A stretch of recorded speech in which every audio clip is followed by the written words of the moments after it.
In today's video, I'm going to teach you how to make a workspace in Trello in 2025. Trello is an incredibly popular tool for organizing projects, whether you're working solo or collaborating on a team. Getting started with setting up a workspace is crucial to staying organized and leveraging Trello's full potential. First things first, let's start by navigating to Trello.com. Once you're there, what you'll want to do is look for the login option, typically located at the top right hand corner of the page. Clicking on this will take you to the login page where you can enter your credentials to access your account. Now, if you haven't logged in before, Trello makes it convenient for you by allowing logins using your email or a Google account. Choose whichever method is easiest for you. Upon logging in, you'll find yourself on the home page where your current boards are displayed. At this point, move your attention to the upper right corner of the screen where you'll find your account options.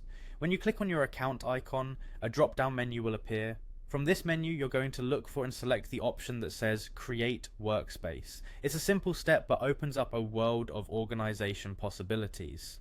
Now it's time to personalize your workspace. You'll need to name it, so think of something that reflects the purpose or the project you're working on. This helps not only with organization but also with quick identification, especially when you have multiple workspaces. Next, it's important to select a workspace type that best suits your needs.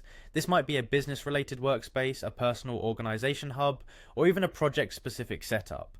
Trello offers a variety of types to cater to different requirements, enhancing the customization of your workspace environment. As we move forward, take a moment to add a description. The description should concisely explain the purpose of the workspace, providing context for any team members you might invite later. A well-written description is key to communicating the workspace's intent at a glance. Once you've got all that covered, you'll click Continue. This step essentially saves all the details you've carefully entered and moves the process along. Now it's time to think about who you want to invite to collaborate with you on this workspace. You have a couple of options here. Invite members by directly typing in their email addresses, or if you prefer, you can send out an invite link.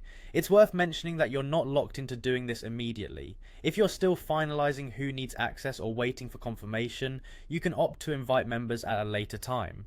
Trello provides flexibility throughout this process to suit your needs and timeline. And there you have it.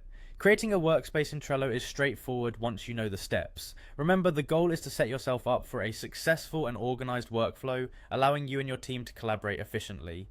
Happy organizing, and thank you for watching.